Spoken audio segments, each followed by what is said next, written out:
ปกติเป็นคนสุขภาพแข็งแรงอยากซื้อไว้เนาะเพราะว่าเฮาเบิ่งหยังบ่เห็นในอนาคตนั่นแหละคือว่าจังซั่นนะแล้วก็ไปใส่ก็สบายใจเนาะ สบายใจ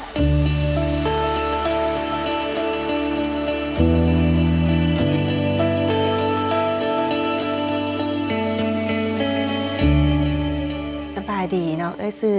วีวันดาวรพรหมซื้อลินซื้อเบ๋เนาะปัจจุบันอายุประมาณ40 ปีอาชีพก็คือเป็นพนักงานธนาคารเนาะแล้วก็ได้เฮ็ดเวียกซอยครอบครัวนำเกี่ยวกับธุรกิจครอบครัวแหละเนาะครอบครัวของเนาะมีอยู่ประมาณ7 คนเนาะความคิดอยากสอนลูกเขาเลยเนาะว่าให้เพิ่นฮู้เกี่ยวกับการถอนเงินและคุ้มครองความเสี่ยงเนาะหรือว่าคุ้มครองชีวิตนะคือแม่นี่แหละแม่ก็อยากถอนเงินเพื่อให้ลูกมีก้อนทุนอันนึงนะแต่ว่าแม่ภูมิใจได้ที่ว่าแม่ได้เฮ็ดประกันภัยเนาะคุ้มครองความเสี่ยงให้แม่แล้วก็ถอนเงินไปนำว่าซี่นะก็วางแผนกับครอบครัวเนาะคือเฮามีลูกหลายคน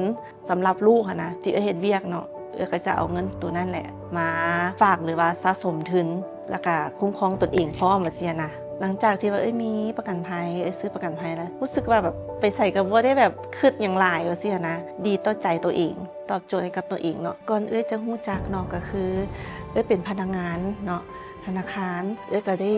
รู้จักการแบบจักซื้อหรือเพิ่นโฆษณาเพราะว่าตัวนี้แม่นเพิ่นจะเป็นเฉพาะประกันภัยชีวิตเลยแล้วก็สะสมทุนได้นำส่วนหลายคนเฮาสิแบบตัดสินใจซื้อเฮาก็ต้องได้ศึกษาคือกันเนาะศึกษาว่าเป็นแนวใดแน่มีคุ้มครองอีหยังบ่คือการบริการนั่นแหละเนาะเวลาที่ว่าใกล้จะหมดสัญญาหรือว่าการจ่ายหยังต่างๆเพิ่นก็จะแจ้งเฮาเนาะให้เฮารู้สึกว่าเพิ่นยังแบบบุญนำเฮาตลอดว่าซี่นะเพราะว่าเพิ่นก็ให้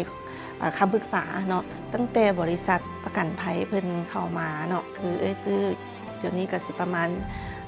8-9 ปีแล้วเนาะเพราะว่าตอนนั้นเขาก็ยังแบบว่าช่วง20 ปลายปีอยู่เนาะประมาณ40 ปลายเขาก็ได้เงินละเด้ว่าสินะเนาะแบบวันนี้ช่วงแต่งงานมามีลูกมีผลิตภัณฑ์ตัว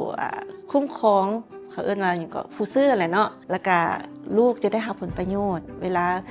มีความเสี่ยงอย่างขึ้นมาว่าสินะจนมาฮอดตัวที่3เลยที่ว่าเกี่ยวกับผู้รักคุ้มครองพยาธิเนาะตัวนี้แมนอยากคิดคุ้มครองตนเองตื่มมาสิเนาะเพราะว่าจักหน่อยตัวนั้นมันสิเบิดสัญญาแล้ว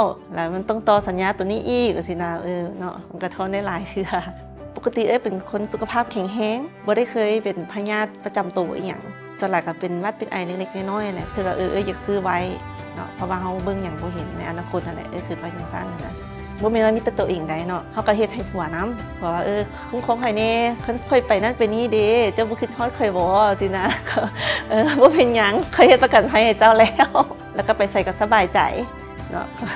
สบายใจรู้สึกว่าสบายใจเนาะ